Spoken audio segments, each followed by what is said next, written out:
Então, bom, esse é o segundo resultado geral que nós tiramos e agora nós vamos particularizar e tratar um exemplo aqui típico, né, de interação no campo gravitacional, e aí vamos ver o caso, a relação entre trabalho e energia potencial. Então agora nós vamos particularizar aquela relação lá entre trabalho e força, aplicando isso a um caso em que, por exemplo, você tenha a partícula aqui naquele pontinho A. Opa, aqui eu desenhei B, não é B, né? Aqui é X. Aqui é X. Aqui seria o ponto A. Seria o ponto A. Aqui seria o ponto B.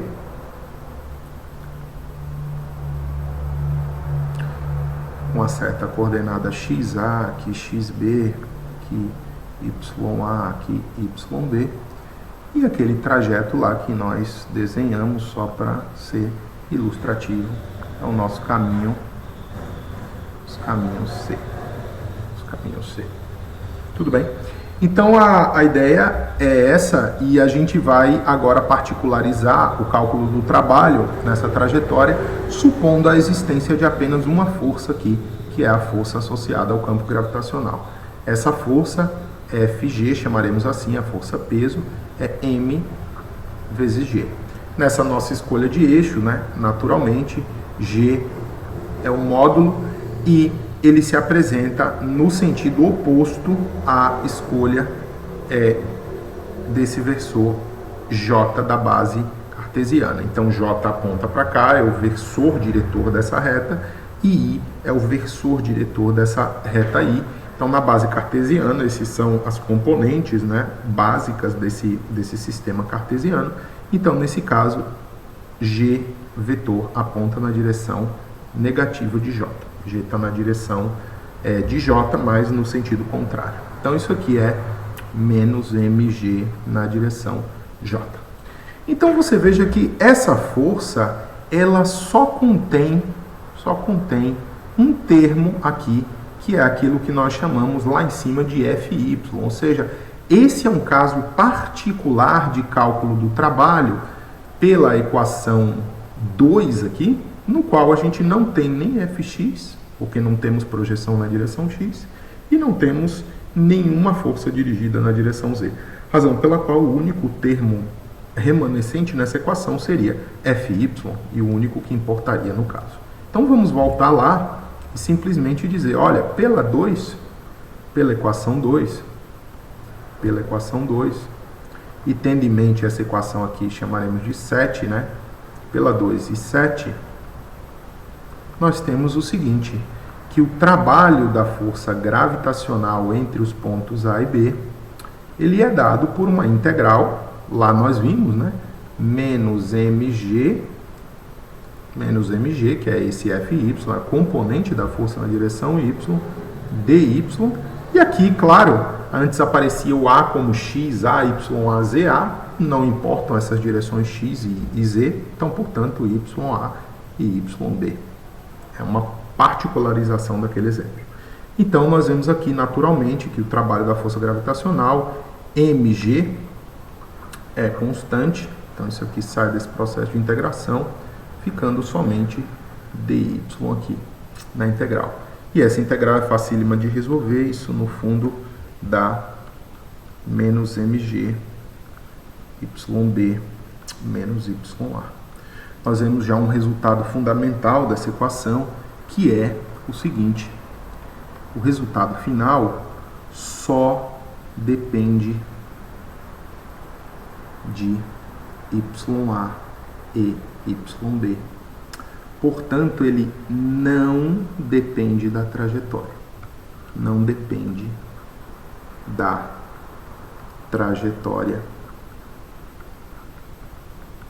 C particular.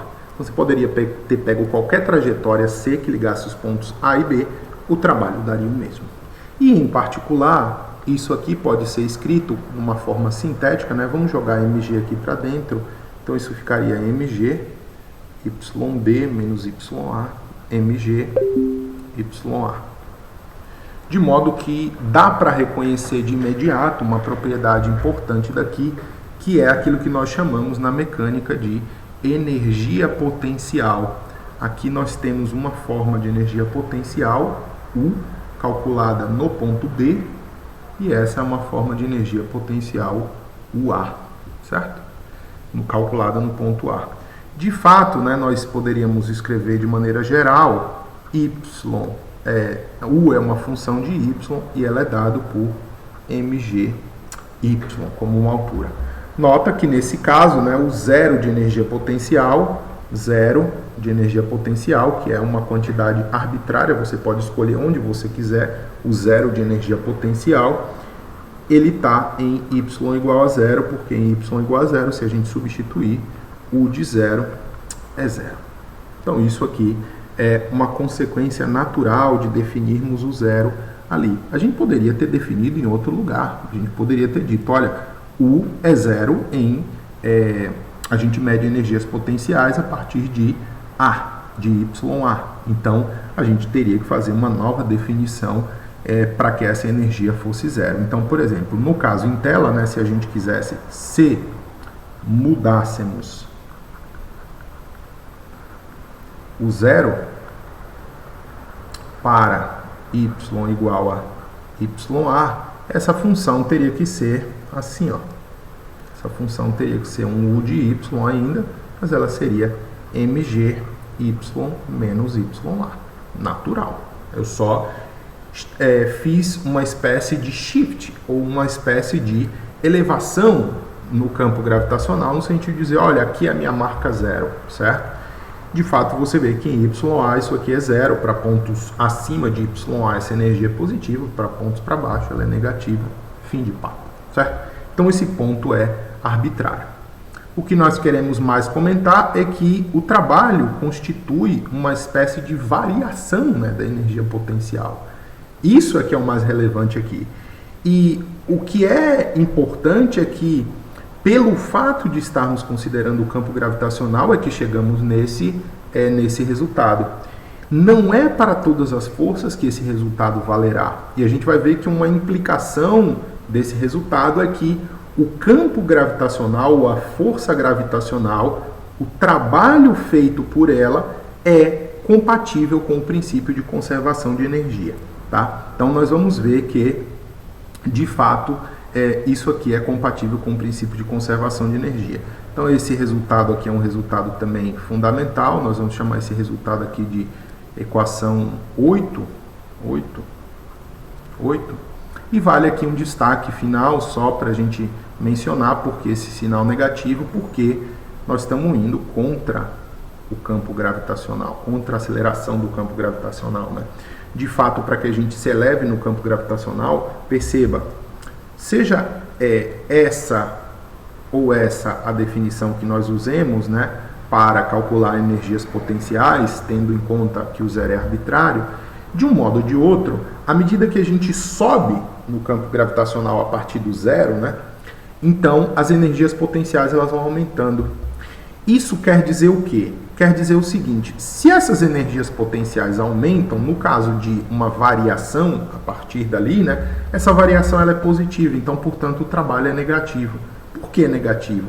Porque, de fato, se a força aponta para baixo e o elemento de linha aponta aqui, né, claro, a projeção em X não conta nada, como nós vimos, né, de fato, a projeção em X ela nem entrou e não entraria normalmente, porque os vetores de deslocamento nessa direção são ortogonais ao vetor força, então elas não contam para o trabalho, mas do ponto de vista de Y, nós estamos indo com o deslocamento dy nesse sentido, ao passo que a força é contrária. Então, naturalmente, um trabalho negativo é feito contra o campo gravitacional e um trabalho positivo é a favor do campo gravitacional. Trabalhos a favor do campo gravitacional acarretam variações negativas da energia potencial e, ao contrário, trabalhos negativos acarretam variações positivas do campo da energia potencial gravitacional. Então, só para resumir, né? Resumo, WAB positivo implica ΔU negativo. E se WAB for negativo, isso implica ΔU positivo. Então, nesse caso nós estamos indo contra FG e aqui a favor de FG. A favor de FG. Então, essa é a dimensão conceitual que nós queríamos mostrar, né, nesses dois pontos aqui. Então, nós vamos ir em frente para comentar algo bastante importante relativo ao princípio de conservação de energia. Então, nós vamos fazer agora, no ponto 4 aqui, né, da nossa discussão, então nós vamos para 1.1.4, falar sobre conservação de energia.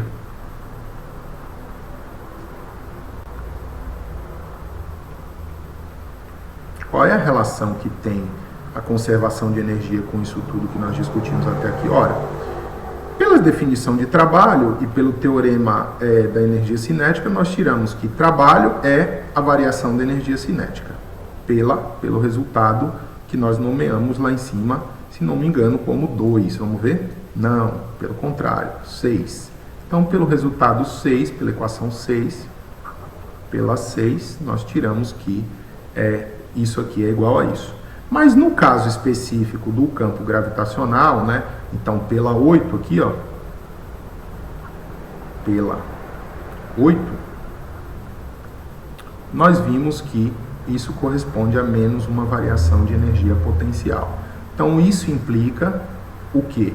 Que se o trabalho é essa quantidade definida em termos da variação de energia cinética, em todos os casos, e no caso do campo gravitacional, isso corresponde a menos uma variação de energia potencial. Ora, nos concentrando nessa igualdade aqui entre energias, que mostra para a gente que trabalho não é uma quantidade necessariamente fundamental, porque o que se conserva na natureza não é o trabalho, mas sim a energia de um sistema. Então, trazendo esse termo para o outro lado, isso fica ΔK mais ΔU, uma variação de energia cinética mais uma variação de energia potencial, no final das contas, é zero para um sistema como esse, né? Em que nós estamos considerando que o universo é exatamente aquele é um sistema isolado. Então, no momento em que nós consideramos isso aqui, variações somadas constituem a mesma coisa que a variação de uma soma. Então, isso aqui é igual a zero. Mas, como a soma de energia cinética mais potencial a gente conhece como energia mecânica, que nesse caso é a própria energia do sistema, né?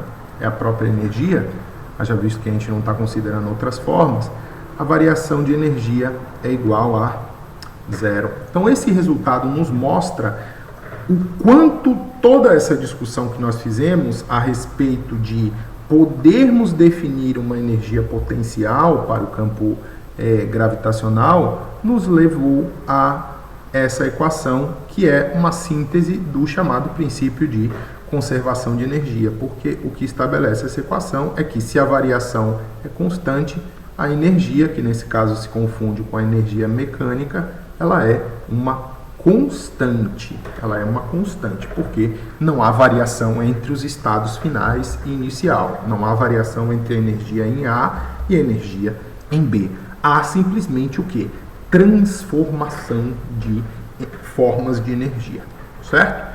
Então, esse é o último ponto, né? Agora a gente só vai colocar a relação entre esse ponto e o ponto que nós elencamos lá como nosso item 2 dessa primeira discussão aqui, que é o conceito de força conservativa. Força conservativa. Força conservativa. Então, um campo de força é dito conservativo, né? Uma força é dita conservativa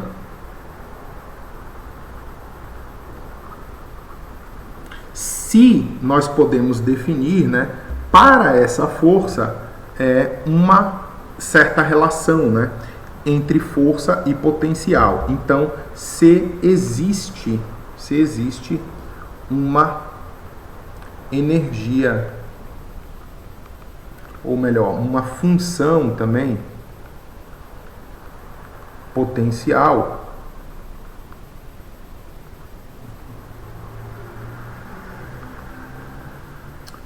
tal que o trabalho seja igual a menos a variação da energia cinética, certo? E por que ela é dita conservativa? Porque se o trabalho dessa força for menos a variação da energia potencial, pelo teorema da energia cinética, nós vimos aqui em cima, há conservação de energia para esse sistema. Ora, mas aí nós vamos puxar então um fio, né? Porque aqui não temos nenhuma expressão para força, então nós queremos algo que calculado para uma força F arbitrária seja uma relação única. Então essa relação única ela pode ser vista da seguinte forma. Vamos pensar que nós partimos do ponto A, vamos ao ponto B, por intermédio de uma trajetória que nós escolhemos lá como C, e retornamos por uma trajetória, vamos dizer aí equivalente, mais contrária, C'. Vamos dizer assim, né? Então você veja que o trabalho total na trajetória, vamos chamar aqui a trajetória total de uma trajetória gama, né? Então o trabalho total na trajetória gama, ou melhor, no ciclo, porque a gente fez no fundo um ciclo, né? E esse ciclo nós dissemos que era a trajetória gama. Então esse trabalho nessa trajetória, ele é uma integral de F vezes o deslocamento ao longo da trajetória, mas trata-se de uma trajetória fechada. Ela é uma trajetória fechada. Então essa aqui é uma integral de trajetória, ou integral de linha, feita num percurso através de uma linha, né, de um elemento de linha, mais numa trajetória que é fechada. E veja que aqui a gente tem capacidade então de definir uma relação única para a força que nos leva à questão da conservação de energia. Por quê? Se uma força é compatível com o princípio de conservação de energia, o que queremos dizer? O trabalho daquela força pode ser calculado a partir de menos a variação da energia potencial. Então, é porque num ciclo eu tenho a partícula saindo daqui, indo a B por uma trajetória C, a gente pode calcular isso como menos a variação de A até B, mas na volta isso também é menos a variação de B até A, que é contrária exatamente à outra variação, a variação anterior na trajetória C. Razão pela qual, num ciclo, né, a variação menos a variação total no ciclo, essa variação de energia potencial no ciclo é igual a zero, né? Pois os pontos inicial e final são os mesmos. Então, isso é igual a zero. Então, isso aqui é igual a zero. Então, para dizer que uma força é conservativa, basta dizer que a integral de F ao longo de uma trajetória é zero. Essa é a condição necessária e suficiente. Eu não mostrei isso em termos matemáticos, espero que tenha ficado claro, mas eu procurei motivar, né, pelo menos a ida, né, desse teorema, digamos assim, desse resultado matemático, eu acabei fazendo aqui para mostrar que uma força que obedeça a essa relação é uma força dita conservativa. Então, a força é conservativa se e somente se isso é verdade, certo? Beleza? Então, isso aqui é válido para forças conservativas. E, obviamente, forças que não obedeçam isso daqui, claro, não serão conservativas. Exemplo clássico, o atrito. A força de atrito ou a força de arrasto vai depender explicitamente de que trajetória se toma, razão pela qual, dentro de um ciclo, né, diante da presença de forças dissipativas, é claro que essa integral não dará zero. Então, portanto, forças associadas à dissipação de energia, como forças de atrito, forças de arrasto, não são forças conservativas. Tá legal? A gente vai usar esse exemplo e analogia com o campo gravitacional para apresentar a definição do que é energia potencial elétrica e, posteriormente, o que é o potencial elétrico. Então, até o nosso próximo encontro.